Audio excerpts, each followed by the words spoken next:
கர்த்தர் என் மேய்ப்பராய் இருக்கிறார், நான் தாழ்ச்சி அடையேன் அப்படின்னா எனக்கு ஒரு குறையுமே இல்லை, ஒரு தேவையுமே எனக்கு இல்லைன்றார்.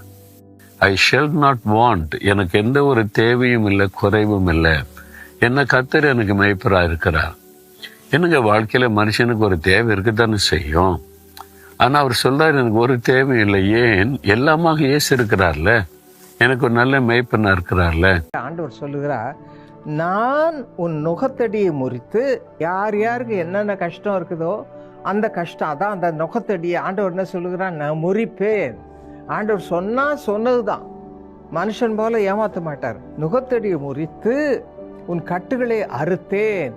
ஒரு ப்ராமிஸ் வர்ஸ், வாக்குத்தத்த வசனம் எரேமியா தீர்க்கதரிசி மூலமா உங்களோடு பேசுகிறேன். அருமையான உங்களை என்ன நுகத்தடியா இருந்தாலும், என்ன வியாதியா இருந்தாலும், சிவியர் டிசீஸாக இருக்கலாம், எண்ட் ஆஃப் த லைஃப் இருக்கலாம், அந்த மாதிரி இருக்கலாம், அவ்வளோதான், இன்னும் கொஞ்ச நாள் நம்பிக்கை இல்லைன்ற மாதிரிலாம் பேசலாம். ஆனாலும் அந்த நுகத்தடியை கர்த்தர் என்ன சொல்லுவார், நான் முறிப்பேன். நமக்கு உயர்ந்த அடைக்கலம் யாரு அப்படின்னு சொன்னா, நம்முடைய ஆண்டவர் தான் நமக்கு உயர்ந்த அடைக்கலமானவர். அவருடைய செட்டைகளின் நிழலுக்குள்ளாக நம்ம புகுந்து கொள்ளும் பொழுது, அவர் தமது சிறகுகளால் மூடிக்கொள்ளும் பொழுது, நாம் உயர்ந்த அடைக்கலத்திலே நாம் வைக்கப்படுகின்றோம்.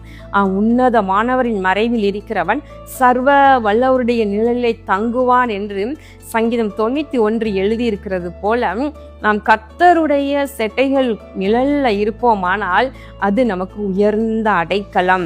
இந்த உலகத்துல பிறந்ததனுடைய பலன் அப்படின்னா நம்ம பரலோகத்துல போய் சேர்றதுதான். அதற்கு நம்ம எல்லாரையும் தகுதிப்படுத்தின அந்த கர்த்தரை தெய்வமாய் கொண்டிருக்கிற நீங்களும் நானும் பாக்கியவான்கள்.